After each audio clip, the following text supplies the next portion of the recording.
Hello friends, welcome to the session of M Laxmikanth Indian polity part 6। कल की class में बेटा हम लोग ने chapter number 3 salient features of constitution को स्टार्ट कर दिया था। आज की क्लास हम लोग इसके आगे लेके चलते हैं। देखिए कल हम लोग ने कहां पे छोड़ा था, देखते हैं। कल की क्लास हम लोग ने छोड़ी थी फीचर्स ऑफ पार्लियामेंट्री सिस्टम पे। पार्लियामेंट्री सिस्टम क्या होता है, जल्दी से एक बार रिवाइज कर देते हैं। हमने आपको बताया था जो पार्लियामेंट्री सिस्टम होता है उसके अंदर क्या होते हैं, दो प्रकार के हेड होते हैं, एक नॉमिनल होता है, एक रियल एग्जीक्यूटिव होता है। ठीक, जैसे नॉमिनल एग्जीक्यूटिव का मतलब होता है प्रेसिडेंट, रियल एग्जीक्यूटिव का मतलब होता है प्राइम मिनिस्टर। दूसरा majority party rule. Majority party rule का मतलब क्या होता है, पार्लियामेंट के अंदर जिस सरकार की क्या होता है, मत होता है, बहुमत होता है, उसकी देश में सरकार बनाई जाती है। तीसरा कलेक्टिव रिस्पॉन्सिबिलिटी। बेटा कलेक्टिव रिस्पॉन्सिबिलिटी का मतलब ये होता है, इंडिया में जो पार्लियामेंट्री सिस्टम है, इंडिया का जो पूरे वर्ल्ड में जहां पे पार्लियामेंट्री सिस्टम को यूज होता है वहां पे कलेक्टिव रिस्पॉन्सिबिलिटी होती है। कलेक्टिव रिस्पॉन्सिबिलिटी का मतलब ये होता है कोई भी मंत्री अपनी रिस्पॉन्सिबिलिटी से भाग नहीं सकता। दूसरा, हर मंत्री अपने सदन में अपनी सीट के प्रति उत्तरदायी होता है, अपने कर्तव्य के प्रति उत्तरदायी होता है। तीसरा, यहाँ पे लोकसभा राज्यसभा की मिक्स रिस्पॉन्सिबिलिटी होती है कि वो देश को एक साथ लेके चलें। बट अमेरिका का जो प्रेसिडेंशियल सिस्टम होता है, प्रेसिडेंशियल सिस्टम में सीनेट अलग होती है, कांग्रेस अलग होती है, प्रेसिडेंट अलग होता है। ये तीनों इंडिविजुअली अलग अलग काम करते हैं और ये एक दूसरे के प्रति क्या नहीं होते, रिस्पॉन्सिबल नहीं होते हैं। अगला होता है लीडरशिप ऑफ पीएम और सीएम। तो भैया अगर स्टेट की बात होती है तो यहाँ लीडरशिप सीएम की होती है, और अगर सेंटर की बात होती है तो लीडरशिप किसकी होती है, पीएम की होती है। Dissolution of lower house. बेटा डिसोल्यूशन ऑफ लोअर हाउस क्या होता है, लोअर हाउस का डिसोल्यूशन बेटा तब होता है जब रूलिंग गवर्नमेंट के पास क्या नहीं होता है, अपनी मेजॉरिटी नहीं होती है। मेजॉरिटी मतलब आप चुनाव जीत के आए सरकार के पास, बाद में कुछ एमपीज या एमएलए ने रेजिग्नेशन दे दिया, वो मेजॉरिटी मार्क्स से कम हो गए तो हाउस डिसॉल्व हो जाता है। हमेशा याद रखना कौन सा हाउस डिसॉल्व होता है, हमेशा लोअर हाउस डिसॉल्व होता है, अपर हाउस डिसॉल्व नहीं होता। लोअर हाउस अगर सेंटर का है तो लोकसभा, स्टेट का है तो विधानसभा, सिर्फ यही डिसॉल्व होता है। राज्यसभा परमानेंट होता है, विधान परिषद परमानेंट होता है। क्लियर हो गया। चलते हम लोग अगले फंक्शन की ओर। अगला फंक्शन आपके लिए ये अगला फंक्शन है हम लोगों का ये पांचवा नंबर पॉइंट। पांचवा पॉइंट है जो हम लोग का पार्लियामेंट का फीचर है कि है synthesis of parliamentary sovereignty and judicial supremacy. मैंने आपको बताया था जिस कंट्री के अंदर पार्लियामेंट्री सिस्टम पाया जाता है, मैं फिर से रिपीट कर रहा हूं, जिस कंट्री के अंदर पार्लियामेंट्री सिस्टम पाया जाता है उस कंट्री के अंदर हमेशा सर्वोच्च होता है क्या, जुडिशरी यानी सुप्रीम कोर्ट।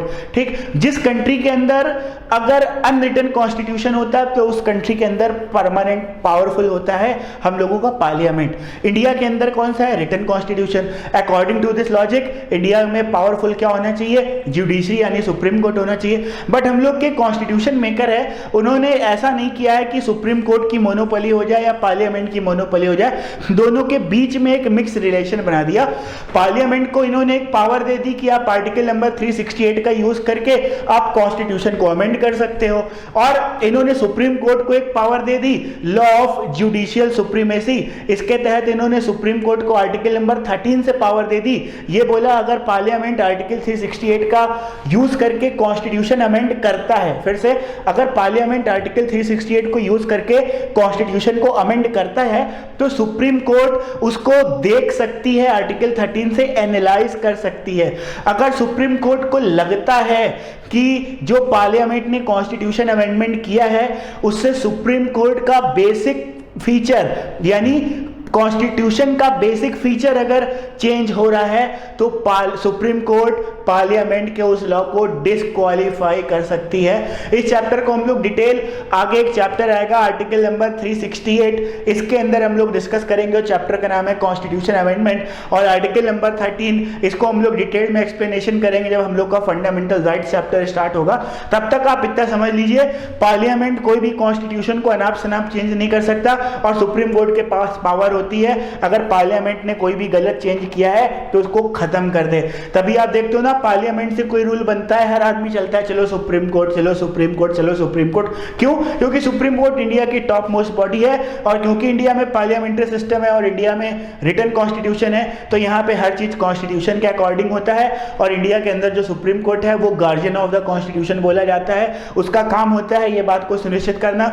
अगर इंडिया में कहीं पे कोई भी काम बिना कॉन्स्टिट्यूशन के या कॉन्स्टिट्यूशन के खिलाफ गलत तरीके से किया जा रहा है उस प्रैक्टिस को रोका जाए।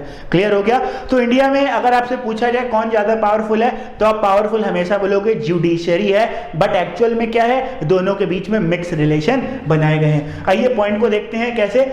इन ब्रिटेन पार्लियामेंट्री, इन क्या है, in Britain parliament is supreme.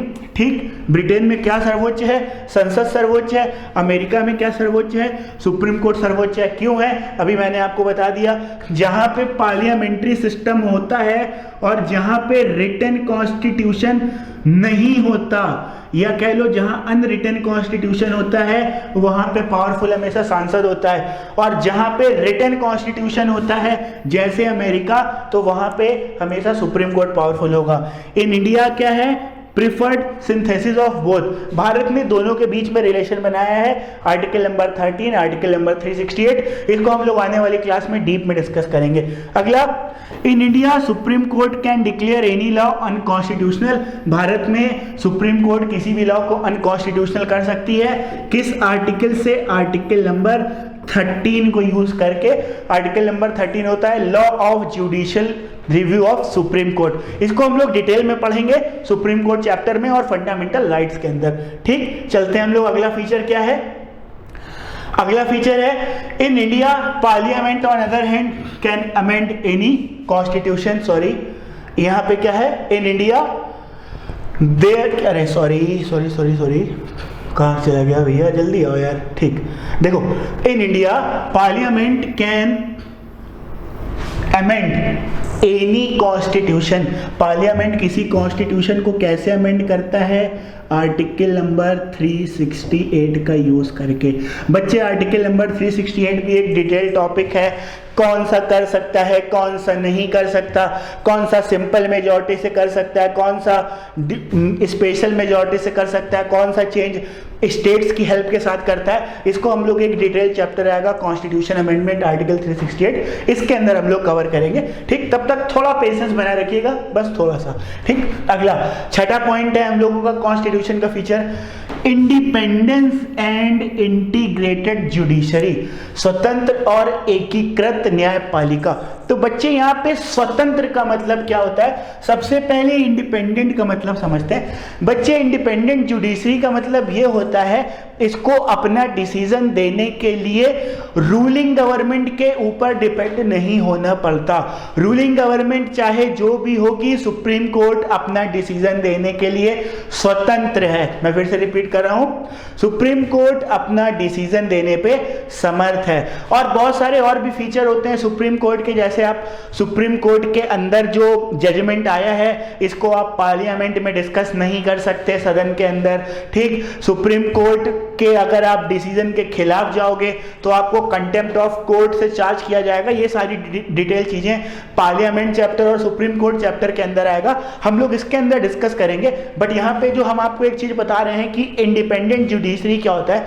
Independent judiciary ये होता है कि यहाँ पे न्यायपालिका यानी कोर्ट रूलिंग गवर्नमेंट से बिल्कुल अलग होते हैं, इनके अपॉइंटमेंट का तरीका अलग होता है, इनके वर्किंग का तरीका अलग होता है, बट इनको अपना डिसीजन देने के लिए रूलिंग गवर्नमेंट पर निर्भर नहीं होना पड़ता। मेरा एक क्वेश्चन आपसे है, क्या ये बात सही है?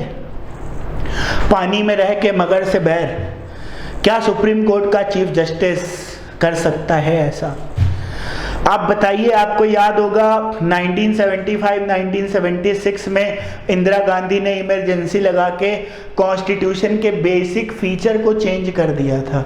कॉन्स्टिट्यूशन के अंदर इन्होंने सेक्युलर शब्द को जोड़ दिया था, जो कि हम लोग के बेसिक प्रीएम्बल, बेसिक कॉन्स्टिट्यूशन के अंदर सेक्युलर चीज थी ही नहीं।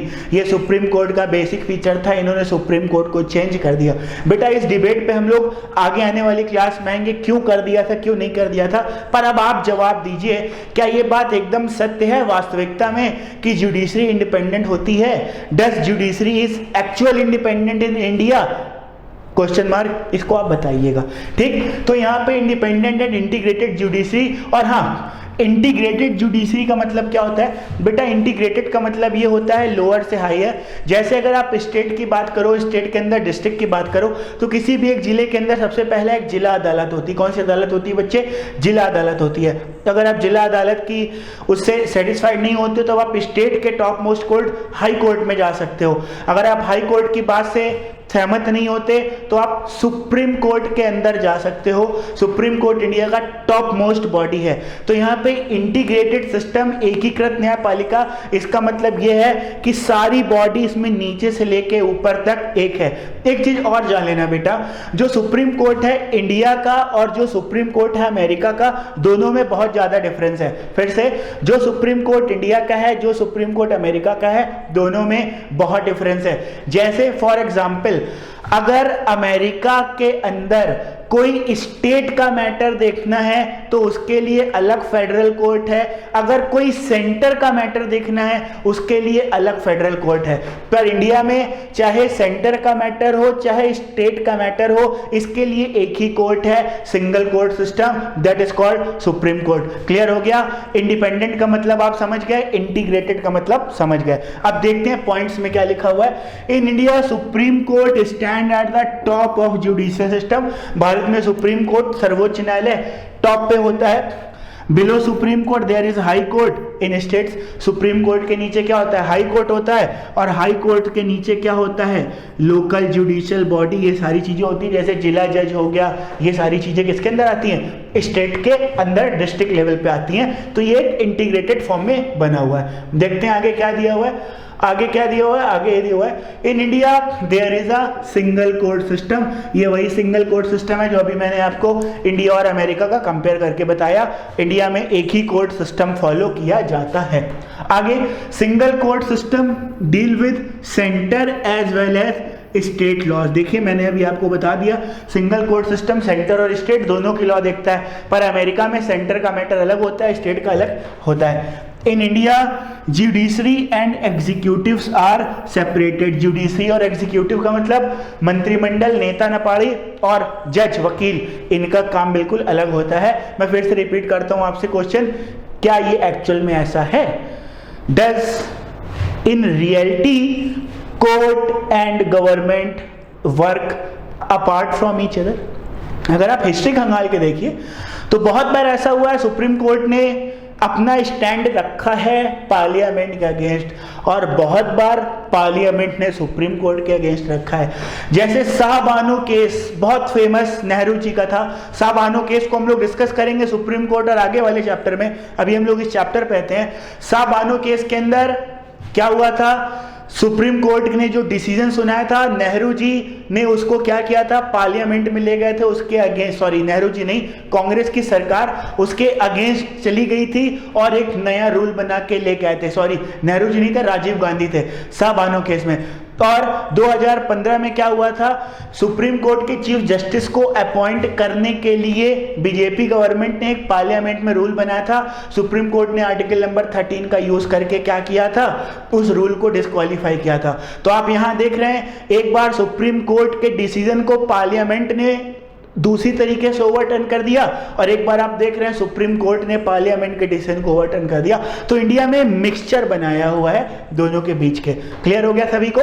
चलते हैं हम लोग अगले टॉपिक के बीच में, देखते हैं। और ये मैं आपसे अभी जितने केस के बारे में बात कर रहा हूँ, शाहबानो केस हो गया, ये सारा हो गया, इसका हम लोग सेपरेट क्लास अभी आगे, बहुत इंटरेस्टिंग क्लास बच्ची है बच्चों। अभी तो हम लोग कॉन्स्टिट्यूशन के सी पे पहुंचे हैं, अभी ONS जब तक आएगा, अभी बहुत इंटरेस्टिंग चैप्टर। इसके बाद प्रीएम्बल आएगा, आर्टिकल्स आएंगे, आर्टिकल्स कैसे आपको याद करने हैं, ये सारी चीजें मैं आपको सिखाऊंगा। इंपॉर्टेंट आर्टिकल कौन से हैं, लिस्ट कौन सी है, फिर प्रीएम्बल आएगा। तो अभी बहुत मजा आने वाला है बच्चों आपको, बस थोड़ा पेशेंस बनाइए और मेरे साथ बैठे रहिए, क्लास को देखते रहिए, फॉलो करते रहिए। ठीक, अगले टॉपिक पे हम लोग चलते हैं। अगला पॉइंट क्या दिया है? अगला पॉइंट है पॉइंट नंबर 7। ये 7th फीचर है क्या? Fundamental rights. इन्होंने क्या बोला है, हमारे कॉन्स्टिट्यूशन का एक फीचर है, कॉन्स्टिट्यूशन में क्या है, फंडामेंटल राइट्स। अगर आप आर्टिकल नंबर 12 से लेके आर्टिकल नंबर 35 तक चले जाइए तो उसमें फंडामेंटल राइट्स दिया हुआ है, right to equality, right to freedom, right to religion, ये सारे आर्टिकल नंबर 12 से लेके 35 तक दिया हुआ है। इसका एक सेपरेट चैप्टर आएगा फंडामेंटल राइट्स का, उसमें हम लोग डिस्कस करेंगे। यहाँ पे मैंने लिखा हुआ है अलग अध्याय में चर्चा करेंगे, वे डिस्कस इन सेपरेट चैप्टर। इसका बच्चों परेशान ना होना, एक अलग सेपरेट चैप्टर आएगा। इसके बाद क्या है, directive principles of state policies, इसको बोलते हैं राज्य के नीति निर्देशक तत्व, जैसा इसको भी मैंने यहाँ लिख रखा है, will discuss in next class. Reason इसका भी एक चैप्टर आएगा, पर ये समझ लो ये डीपीएसपी क्या होता है, राज्य के नीति निर्देशक तत्व क्या होते हैं बच्चों जान लो। किसी भी, फिर से, किसी भी स्टेट को गुड गवर्नेंस करने के लिए, किसी भी स्टेट को गुड गवर्नेंस करने के लिए जो डीपीएसपी के अंदर गाइडलाइंस हैं उसको फॉलो करनी पड़ती है। फिर से, किसी भी स्टेट को गुड गवर्नेंस करने के लिए उसको डीपीएसपी की क्या करनी पड़ती है, गाइडलाइंस को फॉलो करना पड़ता है। इसका एक अलग सेपरेट चैप्टर आएगा। जैसे आपकी डीपीएसपी है, एक सोशलिस्ट डीपीएसपी है, एक गांधीयन डीपीएसपी है, तो इस प्रकार से डीपीएसपी कई प्रकार की हैं, इसको हम लोग डिटेल एक चैप्टर में देखेंगे। अगला फंडामेंटल ड्यूटीज। बेटा अगर हम लोग कॉन्स्टिट्यूशन से मौलिक अधिकार यानी फंडामेंटल राइट्स की डिमांड कर रहे हैं तो हम लोग का भी कुछ कर्तव्य होता है, फंडामेंटल ड्यूटीज।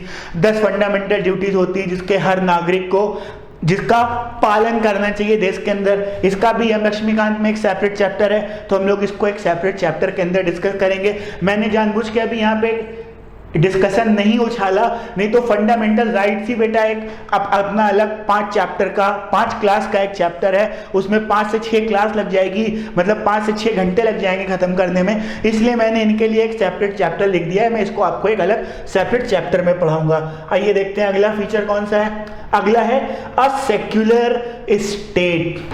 हम लोग के संविधान का फीचर क्या है, अ सेक्युलर स्टेट, एक धर्मनिरपेक्ष राज्य। बेटा इसमें क्या हुआ था, इंदिरा गांधी ने जब इमरजेंसी लगा दी थी 1975 1976 में, तब उन्होंने हम लोगों के कॉन्स्टिट्यूशन में सेक्युलर वर्ल्ड, धर्मनिरपेक्ष शब्द जोड़ा हुआ था। बेटा आपको याद होगा नेहरू जी ने कब, याद करिए 1928 में जब नेहरू कमेटी का फॉर्मेशन किया था, वो आपका साइमन कमीशन के बाद, तो उसमें उन्होंने धर्मनिरपेक्षता की बात करी थी। तो बेटा उस समय तो धर्मनिरपेक्षता की बात करना अच्छी बात थी, सेक्युलरिज्म की बात अच्छी थी। रीजन, उस समय इंडिया में का पार्टीशन नहीं हुआ था, हिंदू मुस्लिम एक साथ रहते थे, इंडिया एक यूनाइटेड इंडिया था, तब बांग्लादेश और पाकिस्तान एग्जिस्ट नहीं करता था।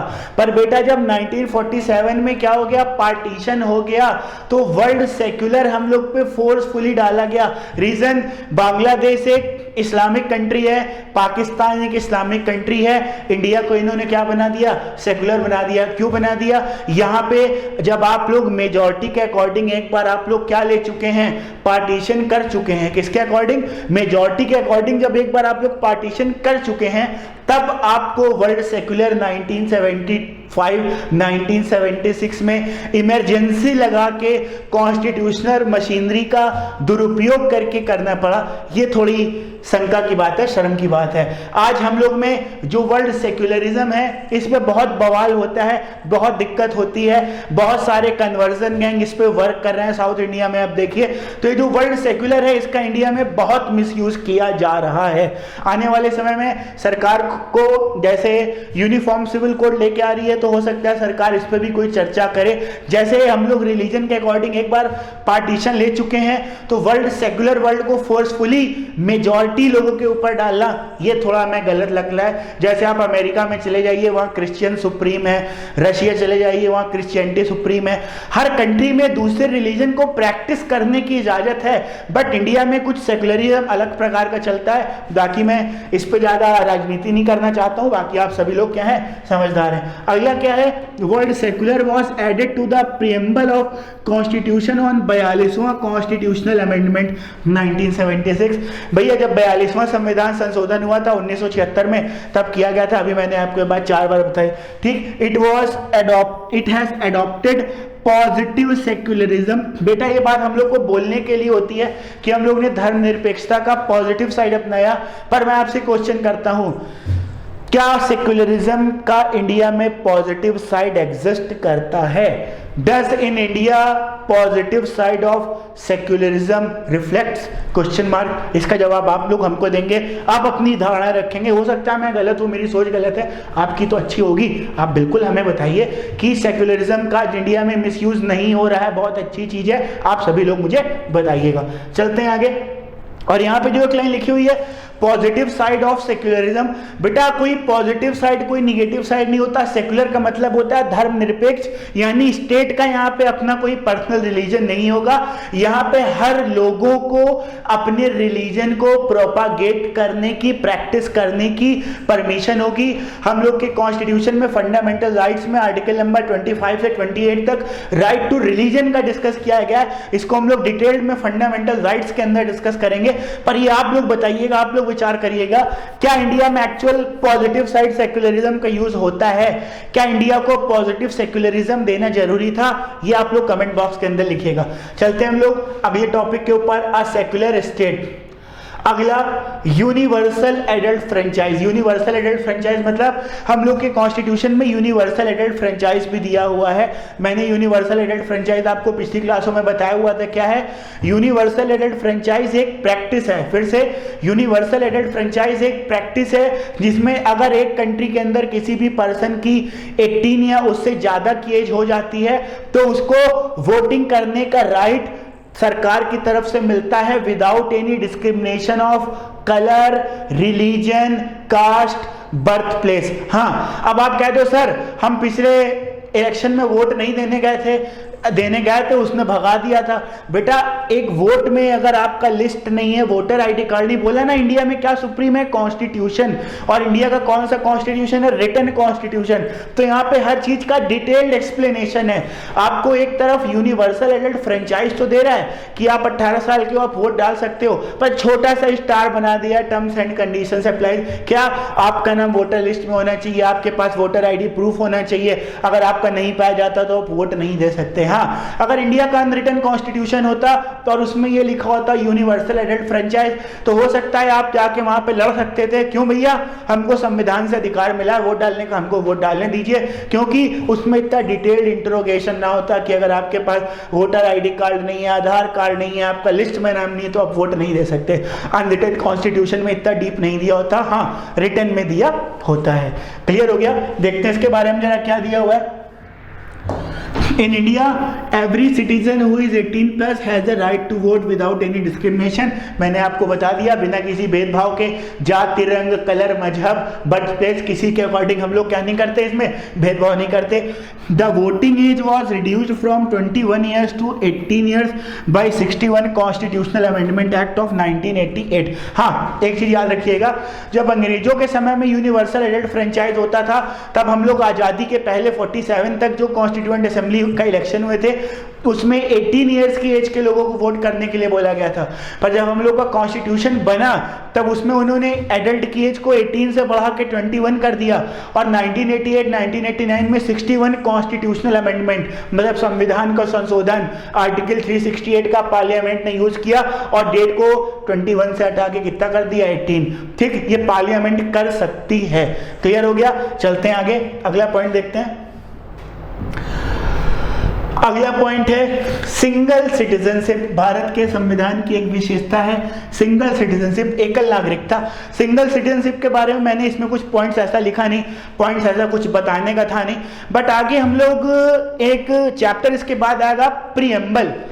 प्रीएम्बल में एक जो 9th वर्ड होता है, सबसे लास्ट वाला पार्ट होता है जिसको बोलते हैं फ्रैटर्निटी, यानी बंधुत्व, यानी भाईचारा। तो इंडिया के प्रीएम्बल में फ्रैटर्निटी का यूज किया गया है। किसका यूज किया गया है? फ्रैटर्निटी का। और फ्रैटर्निटी बताता है भाईचारा, we Indians, we the people. तो यहां पे देश के अंदर बंधुत्व, भाईचारा बना रहे, इसलिए इंडिया में सिंगल सिटीजनशिप हुई है। जैसे कल को अगर आप इंडिया के बाहर जाते हो, आप बोलो कि yes I am from India, ये नहीं बोलोगे I am from Uttar Pradesh, I am from Maharashtra, I am from Nepal, ये आप नहीं बोलोगे। इंडिया में सिंगल सिटीजनशिप को अपनाया गया है। क्यों? क्योंकि भाईचारा हम लोग के बीच में बना रहे। याद है ना, हम लोग के स्कूल में एक प्लेज कही जाती थी, कि हम लोग ऐसे खड़े होते थे, India is my country, all Indians are my brother and your sister, इस प्रकार से हम लोग क्या कहते थे, एक प्लेज कहते थे, योर नहीं होगा माई होगा, मैंने ऐसे बोल दिया, ठीक। तो ये एकल नागरिकता का जो कॉन्सेप्ट है वो यहाँ से आया, देश के अंदर भाईचारा बनाने के लिए। याद करिए दूरदर्शन में एक गाना आता था, मिले सुर मेरा तुम्हारा तो सुर बने हमारा। इससे क्या है, इसको अगर आप YouTube पे आज सर्च करिएगा तो आपको अलग अलग लैंग्वेजेस में, मतलब उसी वीडियो के अंदर जम्मू कश्मीर से लेकर तमिलनाडु तक और गुजरात से लेकर अरुणाचल प्रदेश तक सारे कल्चर्स को जोड़ने की कोशिश करी गई है। वो पुराना वाला सुनना जो दूरदर्शन पे आता था उस समय, अभी नया वाला नहीं, वो तो लफाजी है, जो पुराना वाला था उसको सुनिएगा। तो अब उसमें देखिएगा आपको एक नेशनल इंटीग्रिटी की बात करी गई है। तो देश के अंदर भाईचारा बना रहे, हम सुपीरियर नहीं है, हमारा देश सुपीरियर है, ये फीलिंग बनी रहे, इसलिए इंडिया के अंदर सिंगल सिटीजनशिप, एकल नागरिकता को क्या किया गया है, रखा गया। क्लियर हो गया। चलते हम लोग अगले पॉइंट पे। अगला है इंडिपेंडेंट बॉडीज। इंडिपेंडेंट बॉडीज का मतलब क्या होता है? देखिए, पार्लियामेंट्री सिस्टम तो अलग हो गया, जुडिशरी सिस्टम तो अलग हो गया, यहां पे कुछ और इंडिपेंडेंट बॉडीज बनाई गई है। अगर इसके अंदर काम करने वाले लोग कोई गलत काम करेंगे तो उसको कैसे रोका जाए। जैसे सबसे पहला इलेक्शन कमीशन, चुनाव आयोग। वैसे तो बेटा हम लक्ष्मीकांत में इलेक्शन कमीशन एक नया चैप्टर है, हम लोग डीप में इसके बारे में तभी डिस्कस करेंगे, पर अभी इसका मतलब समझ लिए इलेक्शन कमीशन का काम क्या होता है। बेटा इलेक्शन कमीशन इंडिया में इलेक्शन से रिलेटेड टॉप मोस्ट बॉडी होती है। ये इंडिपेंडेंटली वर्क करती है। क्या करती है? इंडिपेंडेंटली वर्क करती है। जो इसका हेड होता है उसको प्रेसिडेंट अपॉइंट करता है। कौन अपॉइंट करता है? प्रेसिडेंट। तो ये बॉडी इंडिपेंडेंट होती है, इलेक्शन से रिलेटेड मैटर को डायरेक्टली अप रेगुलेट करती है। अगर मान लीजिए इसको इंडिपेंडेंट ना बोल के रूलिंग गवर्नमेंट के अंडर कर दिया जाता तो बेटा बताओ, रूलिंग गवर्नमेंट कभी इलेक्शन ही ना हारती। रूलिंग गवर्नमेंट क्या होती? कभी इलेक्शन ना हारती। तो इसलिए कुछ इंडिपेंडेंट बॉडीज बनाई गई है जिसका काम अलग से हो। तो उसमें सबसे पहला इलेक्शन कमीशन है, दूसरा CAG। CAG का मतलब होता है क्या? कैग। बताइए CAG का मतलब क्या होता है? CAG, controller and auditor general. Controller and auditor general का काम क्या होता है? बेटा आपने देखा होगा ना, बैंक में जब 31 मार्च आ रही होती है तो आपने देखा होगा बैंक वालों को, मतलब मार्च का महीना जब फाइनेंशियल ईयर क्लोजिंग होती है तो रात में 11 12 बजे तक बैठना पड़ता है। कहते हैं क्लोजिंग का समय चल रहा है, क्लोजिंग का समय चल रहा है। तो इंडिया के अंदर कोई भी गवर्नमेंट ऑर्गेनाइजेशन, कोई भी PSUs वो कैसे वर्क कर रही है, उसके अकाउंट्स में कोई डिस्क्रिपेंसीज तो नहीं है, कोई फॉल्ट तो नहीं है, उसको ऑडिट करता है CAG। ये वही CAG है जिसने कोयला घोटाले का पर्दाफाश किया था। CAG ने, वही CAG है जिसको अपोजिशन सरकार खरीदना चाह रही थी कोयला घोटाले के समय, और CAG ने इसको बता दिया था। CAG is just like a barking dog. Barking dog का मतलब ये एक प्रकार से बताता है चिल्ला के कि हाँ कुछ गलत हो रहा है, बाकी काम बताना, उस पर एक्शन लेना वो गवर्नमेंट का है, पुलिस का है, प्रशासन का है, कोर्ट का है। क्लियर हो गया। CAG आपको बता देता है। CAG ही जितने बड़े बड़े PSUs में, जैसे PSUs पब्लिक सेक्टर इंटरप्राइजेस, इसके अंदर आप देखते हो ना कि जैसे ये भेल हो गया, गेल हो गया, सेल हो गया, इसके अंदर फ्रॉड होता है, दिक्कतें होती है, तो उसमें CAG वाले क्या करते हैं? ऑडिट करने जाते हैं। क्लियर हो गया। अगला संघ लोक सेवा आयोग, UPSC।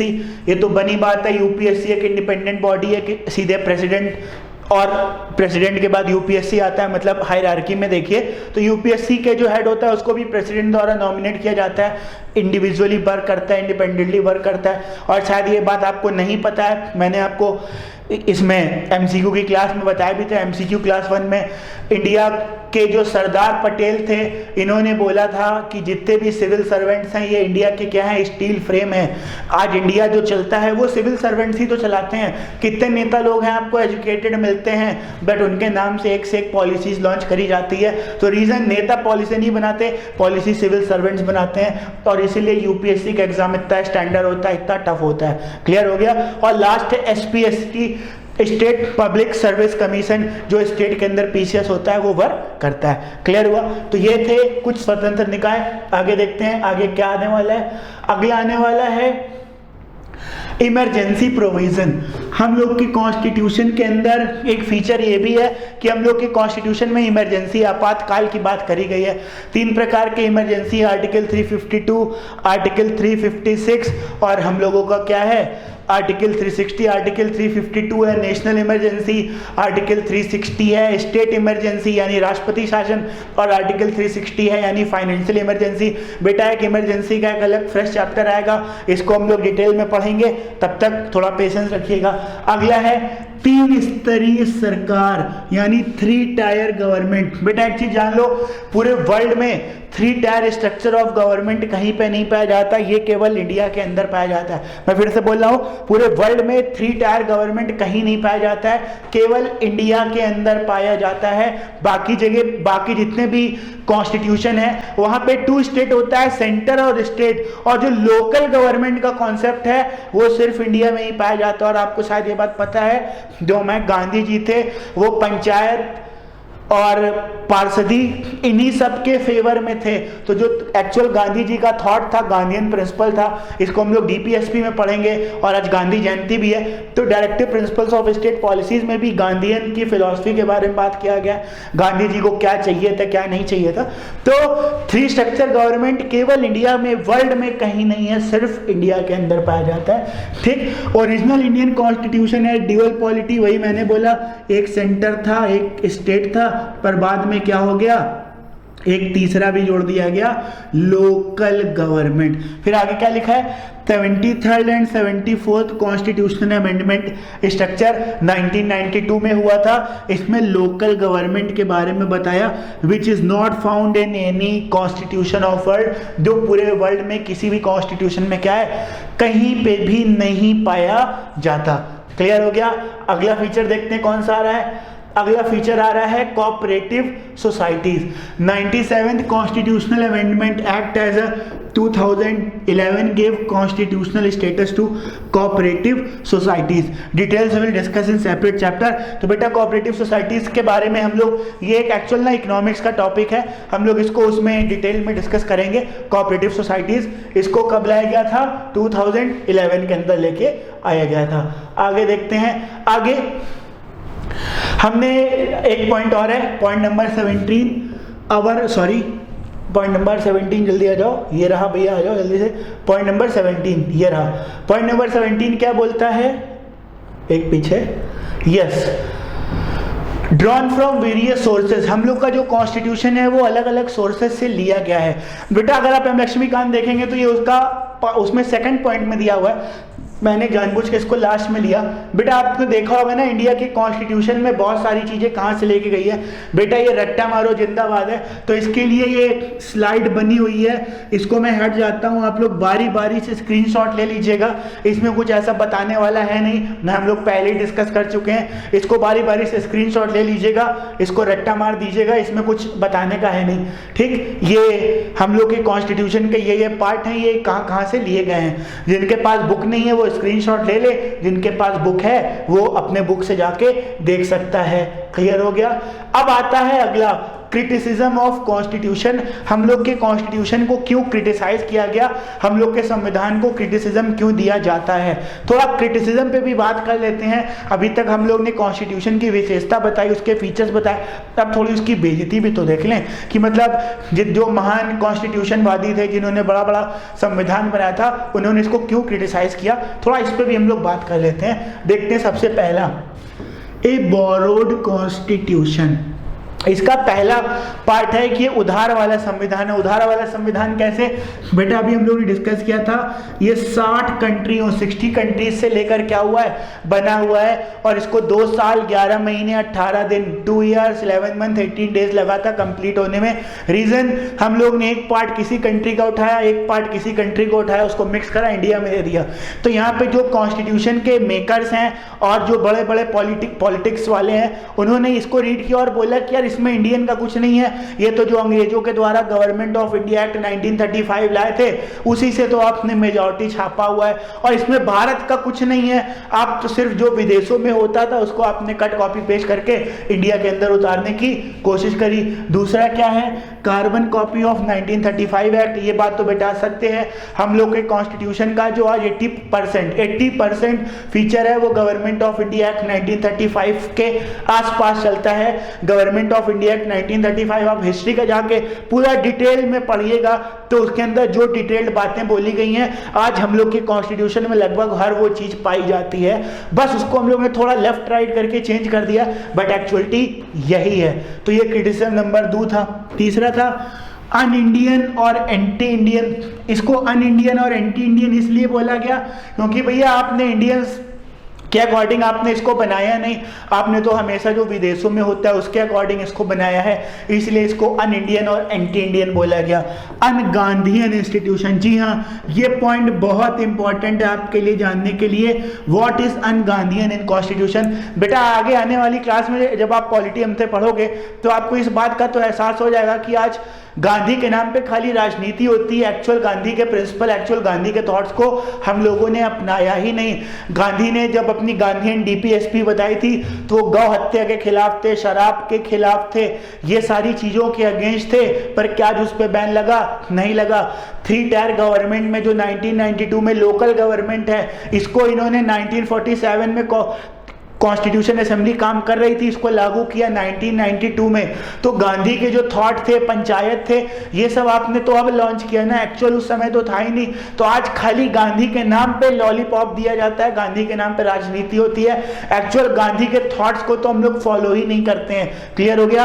आज गांधी जयंती और ये बहुत अच्छा टॉपिक आ गया, इसका डिटेल अभी हम लोग जब फंडामेंटल राइट्स और डीपीएसपी पढ़ेंगे तो इसमें बहुत सारी चीजें हम लोग को डिटेल में मिलेगी आपको बताने और समझाने के लिए। अगला एलिफेंटाइन साइज, हाथी का आकार, वर्ल्ड का सबसे बड़ा रिटन कॉन्स्टिट्यूशन है। बट ऑब्वियस है यार, इंडिया हम लोगों का इतना बड़ा है, इतने जोग्राफिकल फीचर्स हैं, हर स्टेट में जाओ लैंग्वेज बदल जाती है। अगर सब लोगों को आपको सेटिस्फाई करना है, सबके लिए नियम बनाना है, तो आपको एक जैसा ही नियम बनाना पड़ेगा। और हम लोग ने अपना दिमाग तो लगाया नहीं था बच्चों, वर्ल्ड से दूसरी जगह से ला के उसको बना रहे थे, तो इसमें तो बेटा थोड़ा समय लगेगा ही लगेगा। अगला पैराडाइज ऑफ लॉयर्स, वकीलों का स्वर्ग। ये तो बेटा मैंने पहले भी बोला था, जो हम लोग का संविधान है इसको वकीलों का स्वर्ग बोला जाता है। इसलिए बोला जाता है यहाँ पे हर चीज में तो हम लोग क्या होता है PIL लगा देते हैं। इसको हम लोग डिटेल में आगे फंडामेंटल राइट्स और सुप्रीम कोर्ट चैप्टर में डिस्कस करेंगे। एक वर्ड होता है विटियस लिटिगेशन, मैं बोल्ड पे लिख देता हूँ, विटियस लिटिगेशन। ये क्या होता है इसका जरा एक बार आप लोग डिटेल देखना, ये हम लोग सुप्रीम कोर्ट में देखेंगे। विटियस लिटिगेशन में बस आपको डेफिनेशन बता देते हैं। इंडिया के अंदर हमारे पास कोई भी रूल, किसी भी लॉ, किसी भी गवर्नमेंट की गाइडलाइंस के खिलाफ एक रास्ता खुला होता है, चलो सुप्रीम कोर्ट। जैसे नहीं वो लोग कहावत बोलते हैं, छोड़ो घर बार चलो हरिद्वार, वैसे आज वकीलों के पास एक कॉन्सेप्ट बना है, चलो सुप्रीम कोर्ट। और सुप्रीम कोर्ट में आप कोई भी चीज, वो गलत अपील कर रहे हो, सही अपील कर रहे हो, आप कर सकते हो। सुप्रीम कोर्ट को इसके ऊपर एक्शन लेना चाहिए। कई मामलों में तो सुप्रीम कोर्ट एक्शन ले भी लेती है, जैसे तेजस्वी यादव है। कौन है?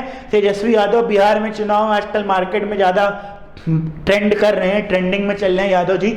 आपने देखा होगा जब नीतीश सरकार ने उनसे गठबंधन तोड़ के बीजेपी से क्या कर लिया था, गठबंधन कर लिया था, तो बीजेपी वाले तो जानते हो पहले बंगला खाली करो अभियान में माहिर हैं। तो उन्होंने तेजस्वी यादव की जो वहाँ की कोएलिशन गवर्नमेंट थी, नोटिस दिया कि अब आप डिप्टी चीफ मिनिस्टर नहीं है, अब आप अपने जो आपको बंगला टाइप 18 जो कैटेगरी मिली है मिनिस्टर्स लेवल की, उसको अब आप छोड़ दीजिए, आप डिजर्व नहीं करते हो, एक नॉर्मल MLA वाले बंगले में आ जाओ। अब तेजस्वी यादव ने क्या किया, बिहार हाई कोर्ट में उस मैटर को ले जाके कंप्लेन कर दी कि यहाँ पे हमको प्रोटेस्ट किया जा रहा है, हमको दिक्कत दी जा रही है। अब बेटा देखो कोर्ट ने क्या किया, तेजस्वी यादव के उस पिटीशन एप्लीकेशन को दरकिनार कर दिया और उनके ऊपर 50,000 का फाइन लगा दिया कि आप जो काम सरकार कर रही है वो एक लॉ के अकॉर्डिंग कर रही है और आपने ये जो अपील करी है ये फर्जी करी है। तो आने वाले बहुत से ऐसे मैटर्स होते हैं जिसमें सुप्रीम कोर्ट को इस तरीके का एक्शन लेना चाहिए ताकि ये जो फालतू का स्टे लेने वाली बात है इस पर रोक लगाई जा सके। कोई हर बात पे चलो सुप्रीम कोर्ट, चलो सुप्रीम कोर्ट। कोई एग्जाम हुआ, जितने बड़े माफिया लोग हैं, नकल हो गई, चलो स्टे लगा दें, चलो रिजल्ट रुकवा दें, ये गलत हुआ वो गलत हुआ। मार्केट में आजकल इसका ट्रेंड बढ़ गया है। जैसे अभी ये निर्भया वाला मैटर, अभी कल परसों मार्केट में हाथरस वाला इंसिडेंट ट्रेंड कर रहा है। तो इसमें क्या हुआ, एक वकील साहिबा उन्होंने बोला कि हमने जो निर्भया का केस लड़ा था हम भी आपका फ्री में लड़ेंगे। तो बेटा ये सब मीडिया में नजरे नंबर बनाने के लिए सारे काम होते हैं, इसका वास्तविकता से कोई लेना देना नहीं।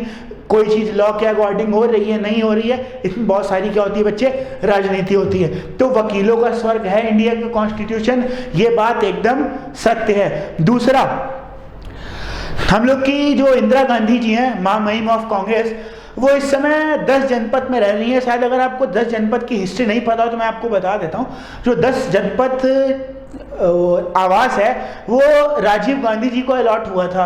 और एक्चुअल अगर आपको मैं बता दूं ना, राष्ट्रपति भवन के बाद दूसरे नंबर का सबसे बड़ा रेजिडेंशियल प्लेस सोनिया गांधी के पास है। और सोनिया गांधी इस समय क्या पोस्ट है, प्रेसिडेंट ऑफ कांग्रेस। क्या कांग्रेस की सरकार है? नहीं, उनके पास कोई सीट है? नहीं, she is just an member of parliament. तो इस समय अगर कोई भी वकील होगा वो सुप्रीम कोर्ट से को वारंटो फाइल करवा सकता है और सुप्रीम कोर्ट उनसे पूछ सकती है कि आप किस अधिकार से इस बंगले में रह रहे हैं। अब ये को वारंटो क्या होता है, ये जब हम लोग सुप्रीम कोर्ट चैप्टर पढ़ेंगे इसके अंदर आएगा, और प्रेसिडेंट चैप्टर पढ़ेंगे तो ये चैप्टर आएगा, इसके अंदर हम लोग डिटेल में डिस्कस करेंगे। तो उनके बंगले को भी खाली करवाया जा सकता है, पर अगर उस पर कुछ होता है तो देखिए उस पर राजनीति स्टार्ट हो जाएगी। हम लोग को राजनीति करना उद्देश्य नहीं है, हम लोग का उद्देश्य है पॉलिटी को इंटरेस्ट के साथ पढ़ना। तो ये बात आपको क्लियर हो गई होगी, जो इंडिया का कॉन्स्टिट्यूशन है वो वकीलों का क्या है, स्वर्ग है। कोई भी कभी भी पिटीशन को क्या कर सकता है, फॉलो कर सकता है। और इसी के साथ ये हम लोगों का जो चैप्टर नंबर 2 था, सॉरी चैप्टर नंबर 3 था, ये हम लोग का पूरी तरीके से क्या होता है, फिनिश होता है। अभी बेटा ये चैप्टर पूरी तरीके से फिनिश नहीं हुआ है। अभी इसमें देखिए आपकी 3 चीजें आना बाकी हैं। एक आने वाली है लिस्ट, इंडिया में कितनी लिस्ट थी और इंडिया में कितने कॉन्स्टिट्यूशन है और उसका डिटेल्ड एक्सप्लेनेशन, उसको रटने की तकनीक। तो बेटा अगली क्लास में हम लोग कॉन्स्टिट्यूशन और लिस्ट को लेके आएंगे। इसमें डिस्कस हम लोग मेजॉरिटी कॉन्स्टिट्यूशन को कर लेंगे, कौन सा कहाँ पे यूज होता है, और आपको याद करने की शॉर्टकट भी बताएंगे। तो आप इंतजार करिएगा हमारी अगली क्लास का। मिलते हैं हम लोग अगली क्लास में, तब तक के लिए धन्यवाद, जय हिंद। और बच्चों एक काम करते रहिए, जो जिनको वीडियोस अच्छी लग रही हैं वो चैनल को क्या करते रहें, सब्सक्राइब करते रहें और हमको ऑनलाइन प्रमोट करते रहें। धन्यवाद।